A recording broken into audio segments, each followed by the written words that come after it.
सबैलाई स्याहार नमस्ते। यो मेरो ब्लगमा हजुरहरू सबैलाई स्वागत छ। अनि अब यो दृश्य देखिरहेको त हजुर कहाँ गएको भन्नु होला। हामी चाहिँ धरानको चिन्डे डाँडा भन्ने ठाउँमा जाँदैछौँ है।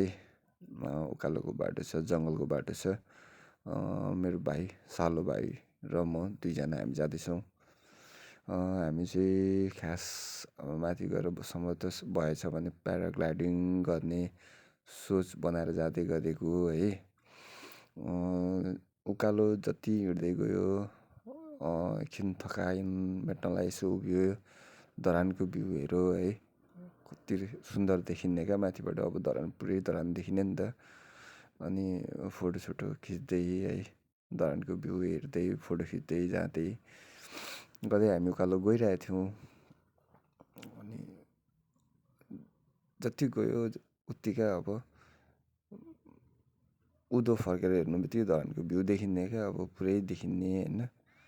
अनि अब फोटोसोटो खिच्नु, यसो भिडियो गर्नु मन लाग्ने है। अनि हिँड्दै हामी चाहिँ अब चिन्डे डाँडा पनि पुग्यौँ क्या। करिब हामी चिन्डे डाँडाको एकदम नजिक पुग्यौँ है। ट्याक्क त्यहाँ पुग्यौँ र फेरि पनि हजुर धरानको भ्यू देखायौँ त्यसपछि पनि है।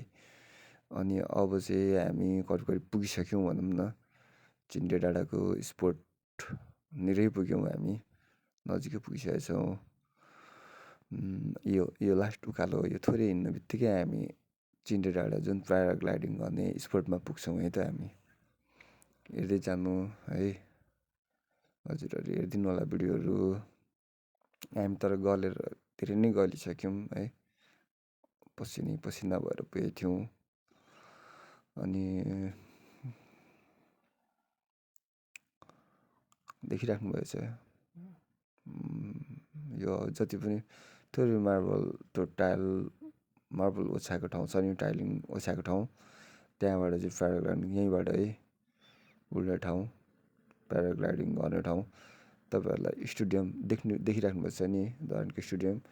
माथि चिन्डे डाँडाबाट चाहिँ धरानको भ्यू पुरै सिङै देखिने क्या। कस्तो ब्युटिफुल है, कस्तो राम्रो देखिने है। अनि टक्क त्यहाँ गएर चाहिँ अब हेरिरहँ जस्तो क्या। अब मजाले अब टक्क भाइ पनि आइपुग्यो होइन।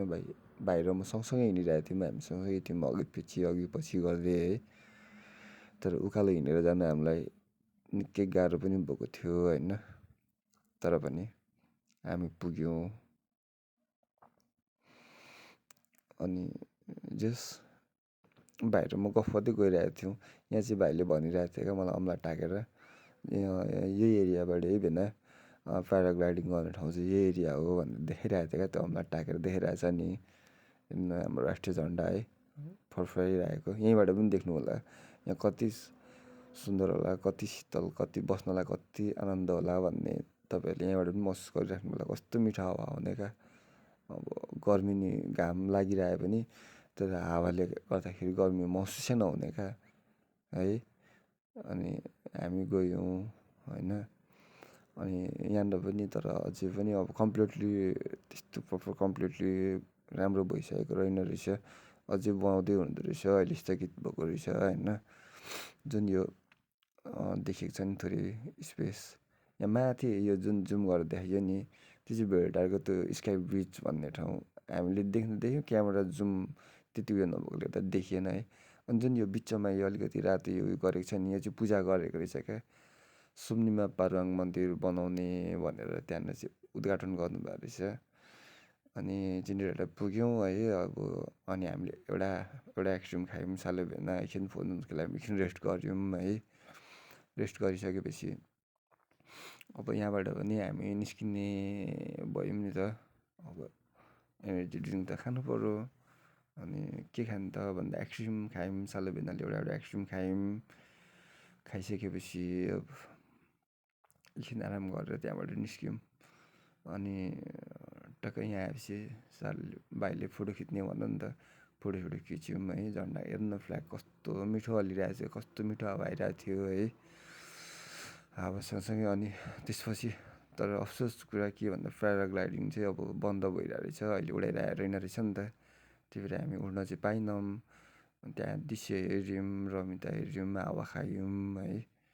हावा खाइसकेपछि अनि हामी बिस्तारी बिस्तारी सालुबिना गफर्दै त्यसपछि फेरि है हामीले त्यहाँनिर पारुहाङ खाजा घर भन्ने ठाउँ जस खाजा नास्ता पाउने ठाउँ रहेछ, त्यहीँ बसेर हामीले अघि नै एनर्जी ड्रिङ्क चाहिँ खाएका थियौँ है यहीँनिर।